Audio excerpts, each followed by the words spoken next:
Good afternoon, everyone. I have the distinct pleasure, I believe, of being the last speaker of the day, which means I must be good. Good news is, hopefully I am. It's been an interesting day for me, hearing about all the innovative things that are going on, all the speakers, 49ers organization and others. I'm going to talk a little bit today about something slightly different, but it is very innovative. Before I do, I would like to ask a question.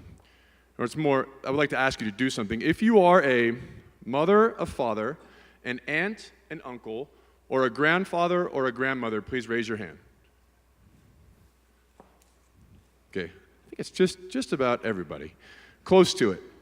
So as I go through this presentation, I'd like you to think a little bit about that child, okay, and about how he or she may grow up and look at their education. Steam is the vapor that is created when water is heated to a certain degree. It's everywhere. You make tea, you see it. You jump into a hot tub, you see it. You go to a 49ers game, you see it. It's Patrick Willis there, retired a few years ago, one of our all-time favorites. Steam is all around us. It's a part of every piece of our days, or part of every one of our days. This is a different steam. Science, technology, engineering, art, and math. Also a part of our daily lives. Part of the energy we use to light this stage, the technology used for me to speak into this microphone, the construction of this building, the murals we paint, the problems we solve. STEAM is extremely important to all of us, and it is very important to young people. It is also something that gives everybody in this room a distinct opportunity to support and inspire our young people through education. And that's what I'm here to talk about today. You might be asking, why does STEAM education really matter? Between 2012 and 2022, the U.S. Department of Labor says that 9 million new STEAM jobs will be created in 10 years. 16% of high school students say that they are interested in STEAM careers in their senior year.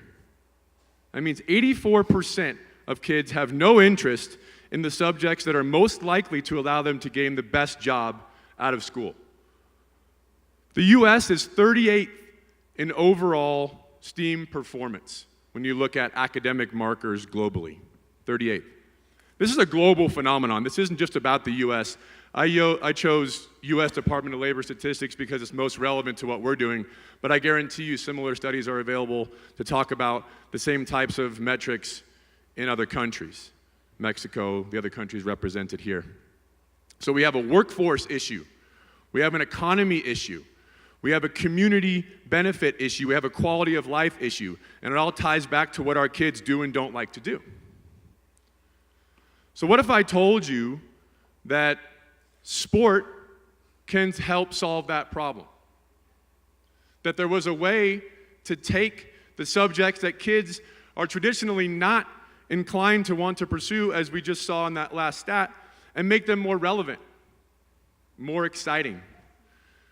To take the way that you play the game, the values that go into playing the game, all sports, not just football, soccer, baseball, lacrosse, whatever it is.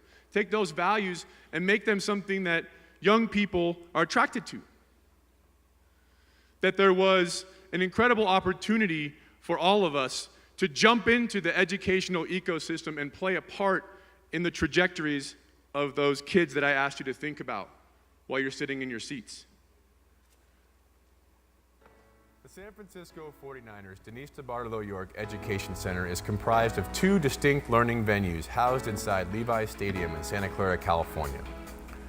The spaces, which service the 49ers STEAM education program, were designed from the ground up to facilitate engagement with and excitement for the program's curriculum, which aligns with Common Core and next generation science standards.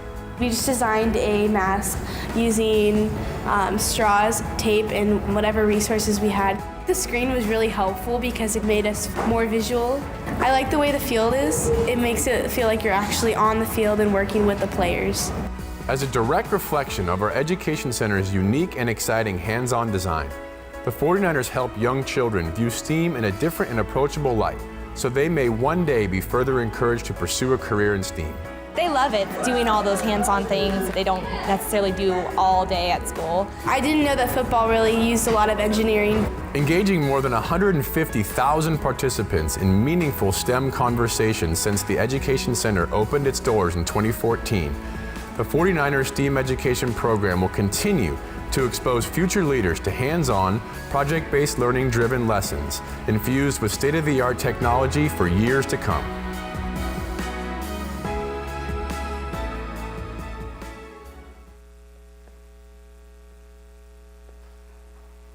Go ahead, yeah. I get fired up every time I see that too. I presented that at South by Southwest EDU last year for an award that we were up for, and we lost. Can you believe that? I thought for sure we would have won. The number one, there's been a lot of stats I've thrown at you so far today. 9 million, right? 16%, 38th. You heard a lot of numbers there. The number one is most important because the way that you reach the collective when it speaks to kids is to reach them individually. That girl on the left is a doctor. The one next to her is an engineer. The one next to her is an architect. And this one here is an athletic trainer. They just don't know it yet. They haven't been given the opportunity to see those things as relevant in their life or presented to them in a way that makes them like those things. They haven't seen adults stand in front of them and model empathy and encouragement and allow them to understand that we believe in them, that they can do these things, that we need them to do these things. We have a mission. It's very simple. We want to light a fire for young people to make them want to pursue STEAM in their education, their careers, and their futures as they look at communities. And we use sports to do it. We take the game of football in Levi Stadium, the most innovative sports venue in the world, in the center of innovation in Silicon Valley, and we treat those things as classrooms and as content. We work on life skills. We help kids understand how to work together, to collaborate, to be creative, to think critically, to communicate. And we do something really important, and that's to help them reorient their mindset. Does anybody in this room recognize this image? Can you guess what it might represent? There's a paradigm in educational philosophy that talks about fixed mindset and growth mindset. The one on the left is fixed. This child thinks, if I can't do this math problem right now, it's because I'm not good at math. Therefore, I will not pursue math. I will resist it. The child on the right thinks, if I can't do this math problem, I just need to keep practicing to the point where I'm good enough to be able to do it, and then I can do the next one. Think about one of my favorite sports to play, basketball. If I were to take any of you out to a free throw line for the very first time and give you a basketball and say, make a basket, and you were to shoot it and not make it, you wouldn't think that you could never make it. You would think you need to practice. That's the mindset we need to put into kids as it relates to their education, and that's why sports works. That's why football works, and American football, and golf, and baseball, and tennis. When I was a young man, I hated math. For the very reason I just told you, I wasn't good at it. But you know what I loved? Baseball. Baseball is the most statistically driven game of all the sports. I couldn't do geometry, I couldn't do algebra, I didn't want to. But if you turned a baseball card over and you said, Jesse, what is ERA? I could tell you exactly how to calculate that number. I could tell you how to use it as a predictor and an assessment tool to tell you if a pitcher was good. I could tell you that certain types of pitchers, a higher ERA is perhaps more allowable given how long they may pitch. I would get super in-depth about my analysis. I could tell you about slugging percentage and RBI. Now you got all kinds of fun stuff like launch angle and things that kids can get into. Nobody ever stopped and told me that that was math. That's what we do. That's what this entire room can do. The flagship program we run at Levi Stadium is a field trip program. Every single day of the school year in California, we have 180. We have between 300 and 360 kids, grades kindergarten to 8, come into our building. They're there for 5 hours. They tour the museum, they tour the stadium, they do a movement lab, which is kind of a cross section between NFL Play 60 and STEAM, and they do a lesson in one of our 2 classrooms inside the building. These are some mechanics around how the program works, but the most important thing to understand, completely free, including transportation. We spend almost $1 million a year to transport kids to our program.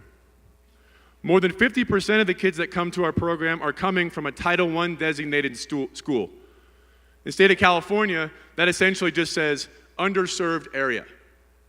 Kids that would not normally have the same opportunities as others. We take care of all the logistics. We tell the teachers, who are very overworked people. Are there any teachers in this room? Anybody who's ever been a teacher in this room? Thank you. Thank you. It's hard.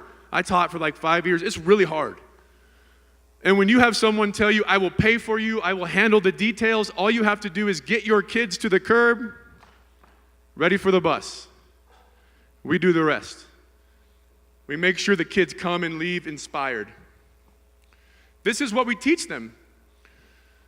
That up there it says, aligned to Common Core and NGSS. Excuse me. Those are the 2 most important academic standards in the state of California and largely in the U.S. You'll see common themes throughout the content. Engineering, environmental sustainability, math, nutrition, health.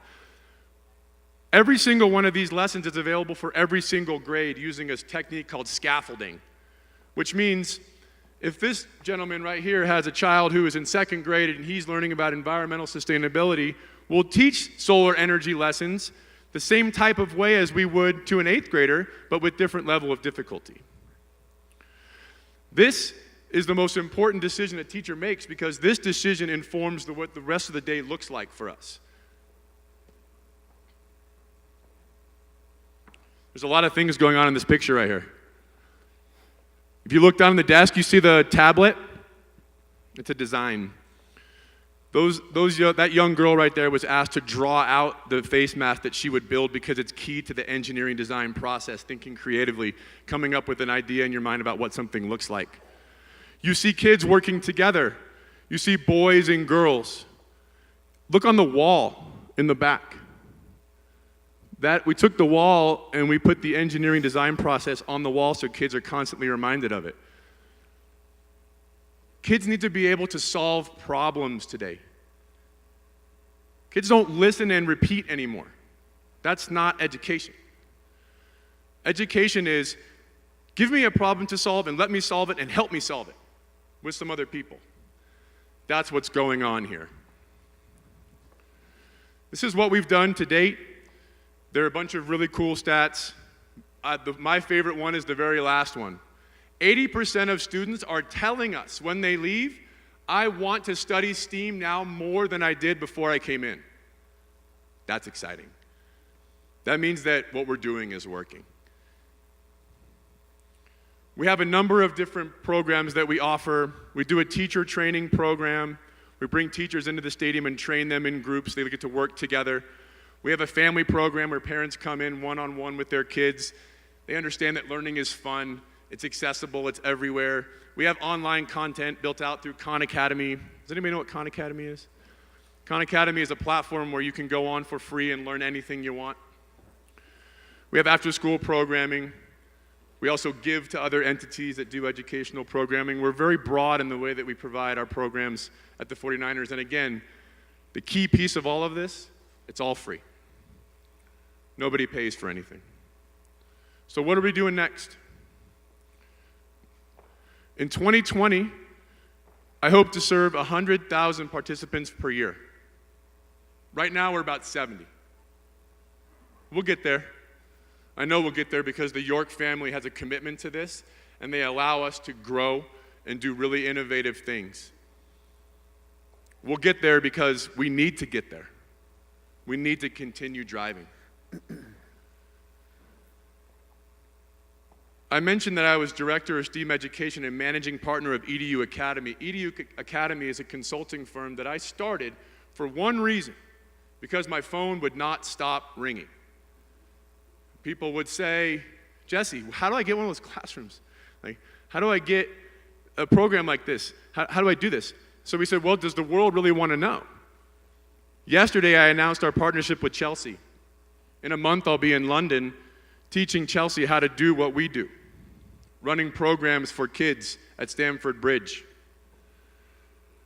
In May, we're hosting a conference called Beyond Innovation. If anybody wants to go to that conference, my contact information is on the next slide. Reach out to me. It's free. You just got to get there. It's at Levi Stadium. Trust me, you'll enjoy the venue. The conference will allow us to talk more about the future of our work. We will announce our relationship with the National Soccer Hall of Fame in a couple of weeks. That is a museum that is being built inside the renovation of FC Dallas's stadium in Frisco, Texas. FC Dallas is a MLS club. I'll be in Minnesota in 2 weeks, pitching to them as a finalist to be the agency that helps them construct a 16,000 square foot STEM lab as part of the Vikings' new headquarters. I feel good about that project. We are hosting the college football national championship next year at Levi Stadium. As part of that, Extra Yard for Teachers is the philanthropic platform, and it's all educational programming, and we are overseeing all of that work in the Bay Area.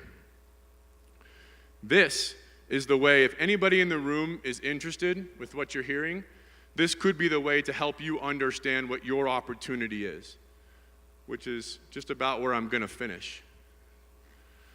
The Sport Innovation Summit, business, analytics, fan engagement, all these things. Crucial, absolutely crucial. A program like ours has allowed us to recruit nearly $2 million in sponsor revenue to allow us to do programs for free and foundation donations. We've had at the end of this year, 210,000 kids through the program.